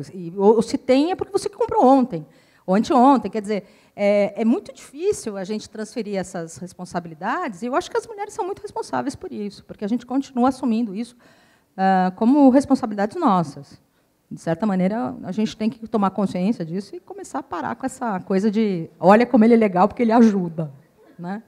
Só isso. Professora, obrigada. Eu queria só dizer uma coisa. Antes de ser advogada, eu sou professora. Eu estou trazendo todos esses dados. Antes, durante e depois, eu continuo sendo. Antes só professora. O que eu falei, eu sou professora desde sempre. É que todos os dados estatísticos que a gente tem são com funções de magistratura, realmente. Uma ou outra, como a gente tem aqui a menção da primeira mulher que foi professora no Recife, a primeira mulher que foi professora aqui. Mas eu falo sempre, se eu preencho qualquer ficha em que a gente tem que colocar a profissão, eu ponho professora e advogada. Porque antes de me tornar advogada, eu me tornei professora. Não é nem que uma é mais importante também do que a outra. Eu acho que uma coisa complementa a outra. E diferente do que as pessoas possam pensar, como ser professora é uma atividade que sempre foi identificada com a mulher, né? Ser professora de direito não é como ser professora que alfabetiza criança. Né? É como eu falei, né? Eu entrei aqui e tinha outras 3. Então, não é bem assim. Quer dizer, é uma atividade feminina, mas há um limite. Né? Há um limite. Só para compartilhar também uma experiência em relação a isso e trazendo aqui para um tempo bem recente. Opa. Minha primeira aula aqui na faculdade, eu estava na turma, e entrou um aluno atrasado, correndo, e ele me perguntou, ele entrou e me questionou, não tem professor nessa matéria? Tem, sou eu. Sou eu, sou a professora. Então, isso mostra também, temos muitos avanços nessa seara? Sim, temos, mas ainda temos muito a progredir, envolve a questão da linguagem, envolve a questão dessa geração. Né? Essa geração mudou muito, mas ainda tem muito para mudar. A professora Maria Elisa quer fazer uma abordagem. Professora, pode acompanhar, vem aqui, faz parte do nosso... Não? Então, vou lá. Boa noite a todos. Eu fiz uma pergunta, na verdade, gostaria de saber a opinião de todas, mas antes eu até vou fazer uma consideração também, porque eu vim para essa faculdade esse ano. E muito me surpreendi com a paridade entre professores e professoras. Porque eu venho de uma faculdade particular, e aí a gente, não vou dizer... as faculdades PUC, FGV, eu vejo mais mulheres participando. Mas as demais faculdades particulares, e de onde uma delas eu vim, eu tinha 25 professores, 4 eram mulheres. Eu saí com a GV tem muito mais menino. 3. Tem muito mais menino na GV. Tem muito pouca moça na GV. Eu na GV não não como sei. aluna, como professor. Eu não sei mesmo na GV. Os masters que todo mundo reverencia. Porque eu estou falando das particulares, porque são GV e PUC, Mackenzie, mas eu não vim, eu vim da Unicid, e na Unicid, assim, acredito como na Uninove, não sei se é o caso. Eu atualmente eu dou aula na Uninove, na graduação eu vejo e mestrado. Isso em algumas faculdades. Eram 24 professores, 4 mulheres, eu saindo, não veio uma para o meu lugar, ficaram 3 mulheres. O universo do ensino particular, universitário, é muito diferente no direito. Quando você olha para uma faculdade de enfermagem, porque lá é uma universidade, então tem vários cursos, aqui é só o direito, né? Mas numa universidade, na Uninove, deve vivenciar quem mais dá aula em outras faculdades, que tem outras universidades que têm vários cursos, verifica que determinados cursos é o campo das mulheres e outros cursos, e o direito é um campo dos homens. É um campo dos homens. Mas é só uma consideração. E aí eu fiz uma pergunta, gostaria de saber a opinião de todas vocês, em razão exatamente da progressão, na progressão da carreira, há um recrudescimento da desigualdade dos cargos. Alguma de vocês opina sobre a existência de cotas em relação ao gênero para a ocupação de cargos de chefia do campo do judiciário e outros campos que têm atuação jurídica? Obrigada. Eu queria a opinião de todas, se possível. Pode repetir só a pergunta, mais...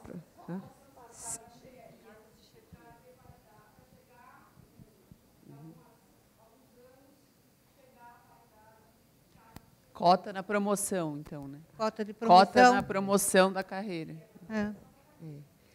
Olha, eu tenho pensamentos muito contraditórios, eu acho, com relação à questão das cotas. Principalmente depois que eu convivi muito com a professora Ada Pellegrini. Talvez eu tenha sido influenciada por ela, em alguns pontos. Por isso, ou talvez isso seja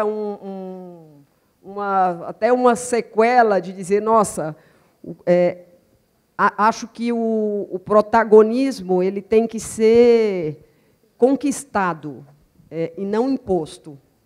Se eu estabeleço a cota, eu acho que pode ter um efeito, às vezes, é o que eu falei, eu tenho pensamentos são, realmente, não tenho ainda uma opinião formada, mas um dos lados do que eu penso é isso também. A partir do momento que eu estabeleço cota, primeiro, eu acho que eu crio o outro lado, que é como a gente tem também a cota na política, nos partidos políticos. Que saco, vou ter que preencher a cota. Que saco, eu vou ter que preencher a cota, que vou colocar ali só para preencher a cota. Então, o que eu acho, assim, eu acho que a coisa tem que ser muito mais profunda do que simplesmente estabelecer a cota. Eu acho que nós, as mulheres e os homens, têm que brigar para que a coisa se estabeleça naturalmente, como vem se estabelecendo, por exemplo, nessa questão que a gente falou, ao ajudar. Hoje em dia eu tenho muitas amigas e amigos também, né? A professora Tatiana, por exemplo, que falou hoje de manhã, no Facebook dela, ela sempre posta esse tipo de coisa, dizendo, ela tem uma filha de um pouco mais de 1 ano, e ela, desde o começo, as postagens dela eram sempre nesse sentido. Olha, nós aqui em casa dividimos o trabalho. Ele não me ajuda, eu não ajudo ele. Nós dividimos o trabalho de cuidar da nossa filha. Nós dividimos o trabalho doméstico. E eu acho que, assim, eu sou pela conquista, pela mudança da mentalidade. Porque eu fico preocupada, às vezes, em se impor a cota para preenchimento do cargo e dizer, olha, a mulher vai chegar lá porque foi imposto por cota, e não porque ela tem competência. A mulher tem competência, o homem tem competência, ele assume o cargo porque ele tem competência. O que a gente tem que quebrar é o preconceito para que a mulher chegue lá. Como vocês falaram. Oportunidades. Tem que dar exatamente. A mesma oportunidade. Tem que dar a oportunidade, exatamente. O que tem que se quebrar é vocês colocaram um dado importante, né? Realmente é estranho que a gente tenha um número grande de mulheres nas faculdades e aí, de repente, até um número grande de mulheres que prestam concurso para a magistratura, mas quando a gente vai filtrando para o tribunal, o número fica bem menor. Do Tribunal Superior, então, nem se fala. Então, eu acho que isso tem que ser quebrado socialmente. E vejam, quando você tem a questão da promoção por merecimento e por antiguidade, quando você olha um tribunal regional do trabalho, há praticamente o mesmo número de homens e mulheres. O problema é quando a escolha é política. O grande problema é porque, assim, no Tribunal Regional do Trabalho, os cargos de chefia ficam com mulheres mesmo. De uns tempos para cá, eu acho que faz mais de 10 anos, nossa, muito mais, eu acho que 2002 para cá, que a doutora Maria Aparecida Pellegrina foi a primeira presidente nossa. De lá para cá, várias outras presidentes, a doutora Dora, a doutora Doralice, a doutora Silvia, outras como vice-administrativas, a doutora Cândida, a doutora Jane, a doutora Beatriz, e todas pessoas de muita fibra, todas pessoas de muita competência. Ninguém duvida da capacidade administrativa de nenhuma delas. A doutora Doralice foi sensacional, de questão lógica e administrativa. Ela fez administração antes de ser eleita como presidente do tribunal. Então, ela aprendeu a administrar. Então, pelo que eu vejo, a doutora também pensa um pouco parecido. Sim, é isso? Muito parecido com o que você está dando. Na verdade, eu penso igualzinho ao que ela está dizendo, ao que a doutora Luana está dizendo. Eu acho que, na verdade, tem que ter uma preparação para, porque senão vão dizer, viu por que mulher não pode administrar? Porque é incompetente. Então, não adianta colocar lá. Eu acho que tem que ter uma preparação para que a pessoa chegue lá. O grande problema são nos cargos de escolha política, não nos cargos onde você pode concorrer e chegar lá, porque nos cargos de administração do tribunal há uma eleição. e como dos 94 desembargadores, metade são homens, metade são mulheres, essa eleição vai pelo mérito mesmo, não é pelo gênero, é pelo mérito de quem está se candidatando. Diferentemente nos cargos de escolha política. Aí não é nem capacidade política, não é capacidade jurídica, não é grande conhecimento, não é. Aí o critério é outro. Então, não acho que as cotas resolvam os problemas de chegarmos ao topo. Acredito mesmo na questão da oportunidade. Nos quadros da OAB, 46% é integrado por mulheres, 46% da OAB. De mulheres inscritas, não quadros de inscritas. De gestão. Aí você verifica que no quadro da diretoria do Conselho Federal da OAB, só 2 mulheres. Isso. Aí você vai em 2016... Escolha política. Escolha política. Você vai em 2016, o Conselho Federal da OAB decidiu o ano para comemorar a mulher advogada, só que na chapa da eleição, chapa única, formada apenas por homens. Quer dizer, a questão é exatamente o que a Iroteiro está falando, a questão é a oportunidade. E, evidentemente, dá oportunidade de forma igualitária para todos, seja homem, seja mulher. Então, eu acho que o problema maior está justamente aí. E eu acho que tem uma geração muito diferente agora, e essa geração só é diferente porque nós, mães, educamos essa geração de forma diferente. Eu me afastei da faculdade em 2011, retornei em 2015, e foi com uma grata surpresa que eu vi essa geração nova com ideias diferentes, com ideias igualitárias, com muito menos preconceitos do que o pessoal de 2011. Vejam, 4 anos de diferença. E a gente percebe que é uma geração que veio para mudar realmente o Brasil. Então, o que eu vejo são nem meninos nem meninas, eu vejo pessoas muito engajadas em fazer o Brasil melhorar, a gente crescer, a universidade ser um ambiente muito mais de discussão madura, de discussão séria, de mudança mesmo, da mentalidade, mudança não só de tratar os gêneros. A mudança da mentalidade é geral mesmo. Eu tinha até, enquanto vocês estavam falando aqui, eu estava me lembrando de uma coisa que não tem a ver com que tem a ver mais uma vez com a aceitação do diferente. Eu tenho um grande amigo que eu considero irmão, que ele é advogado, ele é casado com um homem que é psiquiatra, e na formatura dele, que eu digo que é o meu cunhado, eles dançaram valsa na Faculdade de Direito da USP, em Ribeirão Preto. Foi o primeiro casal gay na história da USP a dançar valsa.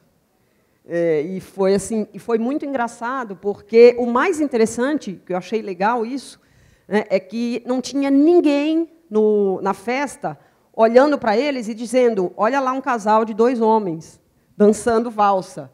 Não, era mais um casal dançando. Isso para mim foi uma coisa muito interessante, porque, nossa, nós estamos... E aí eu acho... E aí as pessoas, tem gente que tem direito de não gostar, mas é interessante que tenha já essa aceitação. E o pai, a família do que eu digo que eu considero meu cunhado, porque ele não é meu irmão de sangue, mas é muito amigo, a família do meu cunhado é da região norte.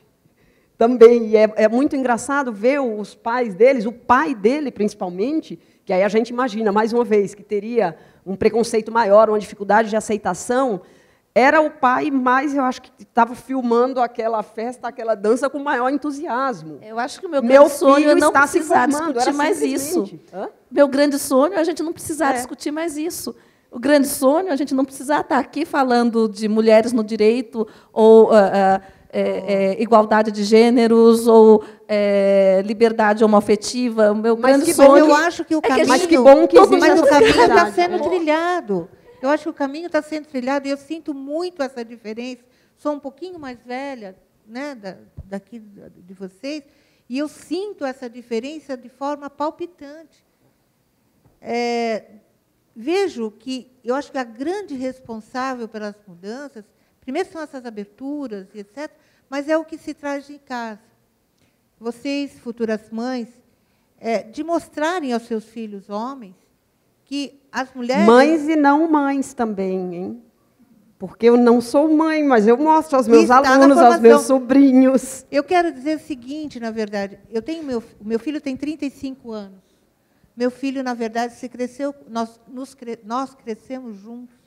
Então, ele assistiu todo o meu percurso, as minhas dificuldades e as minhas alegrias. Hoje ele é casado e ele enxerga a mulher dele como qualquer outra mulher gostaria de ser vista. Com oportunidade, dando oportunidade, ajudando, dividindo tarefas, sem que fosse uma ajuda. Se fosse uma imposição também, exato, algo natural. Uma coisa natural, porque ele cresceu nesse ambiente. Então, eu faço coloco essa reflexão, que esses valores vêm de casa, né, das próprias mães, daqueles que criam os seus filhos. E essa geração, a geração de vocês. Então, eu enxergo isso com muita diferença. E eu acho que essa geração, professora, é uma geração que vai ter um papel fundamental. A geração que está aqui, vocês que estão ouvindo a gente, vocês têm um papel fundamental nisso. Porque vocês são da geração que está abrindo isso, que está abrindo esse pensamento, que está pensando em pessoa como pessoa. Você falou, pessoas gostam de pessoas. Pessoas respeitam pessoas. Não é homem tem que respeitar mulher, mulher tem que respeitar homem, o jovem tem que respeitar o idoso. Não, pessoas respeitam pessoas, de uma maneira geral. Eu falei muito, a gente deixou a professora calada ali, coitada. Estou ouvindo e refletindo. Só para voltar ao assunto, a questão da pergunta da professora Maria Elisa, eu realmente nunca tinha refletido sobre isso. Acredito muito na questão do mérito, obviamente, mas volta para a mesma questão que circunda todo o tema de ação afirmativa, né? Se deixar a cargo do mérito, talvez demore muito e talvez nunca aconteça. Então, não refleti mais sobre isso, mas vou refletir a partir da sua pergunta, mas só para colocar aqui o outro lado também, talvez seja necessário, porque... É necessário uma luta muito grande, realmente, para que isso seja feito. A situação da justiça trabalhista é um pouco alheia do restante, né? Então, talvez no restante da justiça, talvez algum programa de incentivo talvez fosse interessante, porque os dados são assustadores em pleno 2017. Deixa eu perguntar também outra coisa. A professora Carmela, também, Erotildes, falaram a experiência da Justiça do Trabalho, mas também assim falou igualdade de oportunidades, principalmente em cargo político. Como isso vai acontecer, né? Eu sei, é isso. Isso é um certo cultural. Receio de falar em cota? Eu entendo que a questão é muito mais cultural. É cultural e a tendência é para esse caminho, pelo menos é o que eu tenho sentido, eu que venho de uma geração anterior, é cultural. Hoje nós vemos a mulher na polícia, hoje a gente vê a mulher como presidente do STF, postos inimagináveis na minha geração, quando acadêmica, poder um dia pensar que isso poderia acontecer. Então, eu particularmente, eu falo por mim, eu acredito que é na questão cultural, o tempo. E isso está acontecendo. Pouco, devagar. Poderia ser mais rápido. Mas a minha visão é cultural. Então, esses debates, essas aberturas, essas possibilidades, fazem com que, pelo menos, as pessoas comecem a refletir a respeito. Coisa que, na minha época, nós não poderíamos nem pensar em falar. Né? E eu acho que por isso que é louvável que também a gente... eu acho que assim a Faculdade de Direito aqui de São Bernardo está de parabéns, eu acho, com os temas que foram escolhidos para essa semana jurídica, porque são todos temas que em algum momento ou incomodam ou tem alguma coisa difícil de se falar. Eu vi, a professora falou, né, realmente eu espero que chegue um dia em que não seja preciso tornar isso um tema, mas eu acho que é importante que nós hoje façamos disso um tema, porque é com esse tipo de discussão que se muda o pensamento, né? A gente está conversando isso aqui com vocês, a gente fala para vocês, vocês reproduzem isso em casa, vocês reproduzem isso para os amigos de vocês, vocês conversam com os amigos de vocês que pensam diferente, eles têm direito de pensar diferente, mas aí isso já vai fazendo com que reflita, com que a gente reflita, né? Como a professora falou, olha, eu não tinha realmente refletido sobre o tema, talvez seja o caso de um meio termo, eu preciso de algumas ações afirmativas para isso. É isso, o debate é saudável, eu acho que é com o debate, é com a prática, é com a insistência, é com o nosso trabalho, é com a nossa educação doméstica, é com a nossa atuação em casa, no trabalho, no clube, na balada, em qualquer lugar, é com o nosso comportamento, e o nosso comportamento também, é com nós mulheres parando de dizer que o marido ajuda e que o marido divide. Eu acho que também tem que partir de nós isso, nós temos que parar de... Porque aquilo que é repetidamente dito se torna realidade, se torna verdade. Se eu fico dizendo o tempo todo, se as mulheres têm o hábito, a gente tem que, às vezes, se policiar também e dizer, olha, eu tenho que me policiar e aprender a pensar. Alguém quer fazer alguma pergunta?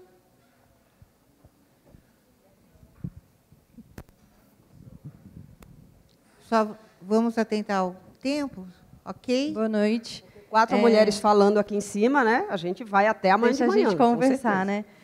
Primeiro, eu queria dizer que eu sou ex-aluna, formada há 8 anos, e eu estou muito feliz de ver os temas de hoje. Acompanhei as 2 palestras, porque no meu tempo não tinha essa discussão. Eu tive poucas professoras, inclusive, ao longo dos 5 anos. E eu queria saber como que, na prática, a faculdade e a São Bernardo têm feito para mudar essa mentalidade. Porque eu saí do direito, eu trabalho com moda hoje em dia, sou consultora de imagem, é um campo absolutamente diferente, dominado pelo pensamento feminino, pelo menos. Mas esse tipo de questionamento é muito rotineiro, até por conta da questão da mulher mesmo sem ponderar. A moda traz isso, né, para a vida dela. Mas aí eu me pergunto, a minha formação não teve essa mente aberta. Então, como a faculdade faz hoje em dia para que, de fato, o aluno saia daqui refletindo sociologicamente falando, sabe? Eu acho que começa com esse tipo de oportunidade. Acho que começa com essa abertura, né? Ainda mais com esse novo formato, né? Em que permite que possamos refletir, discutir. Eu acho que começa por aí, no diálogo. Eu acho que é no dia a dia. Assim, cada vez que a gente entra, primeiro, cada vez... Eu acho, de novo, assim como aconteceu no TST, acontece aqui também, a forma de ingresso da gente aqui é concurso. Então, o tipo de concurso também deu igualdade de oportunidades para homens e mulheres. Por isso, essa distinção que a professora Maria Elisa percebe do que acontece na universidade pública do que acontece na universidade particular. Então, aqui, no concurso, pouco importa se é homem, se é mulher, se é alguém que tem orientação afetiva, tem que ter didática e conhecimento jurídico. Na forma de ingresso, quem entra em sala de aula normalmente tem essa mesma sintonia de pensamento, que é o pensamento que reflete o que pensa a Faculdade de Direito de São Bernardo do Campo. Então, e a nossa prática, aí meus alunos e alunas não deixam mentir, é o nosso dia a dia na sala de aula. Isso faz com que as meninas... Eu acho que eu consigo transmitir para as meninas, assim como consigo transmitir para a minha filha e para as amigas dela, da minha filha, que a gente tem capacidade, todo mundo que tem vontade de levar o direito adiante, levar a vida profissional adiante, é só estudar, como disse a professora Luana, que vai conseguir, que a gente não é mais nem menos que o homem. A gente está ali em pé de igualdade. Eu não consigo imaginar a geração da minha filha achando que vai ter menos oportunidade que os homens. Não passa isso na cabeça daquelas meninas. Essa geração já não... Não, ela tem 15 anos. Ela e as amigas têm 15 anos. Não passa pela cabeça delas achar que são menos do que os homens. Quando eles vão lá almoçar em casa para fazer trabalho, eles se tratam de igual para igual. A gente, aqui na Faculdade de Direito de São Bernardo, quando a gente entra em sala de aula, a gente não vê homem sendo mais que mulher, mulher sendo mais que homem. O tratamento é um tratamento de igualdade. Então, acho que essa prática do dia a dia faz com que surja essa geração desses alunos que eu peguei agora em 2015 em diante, são muito diferenciados, por bem. Tá. Oi, vamos lá. Oi.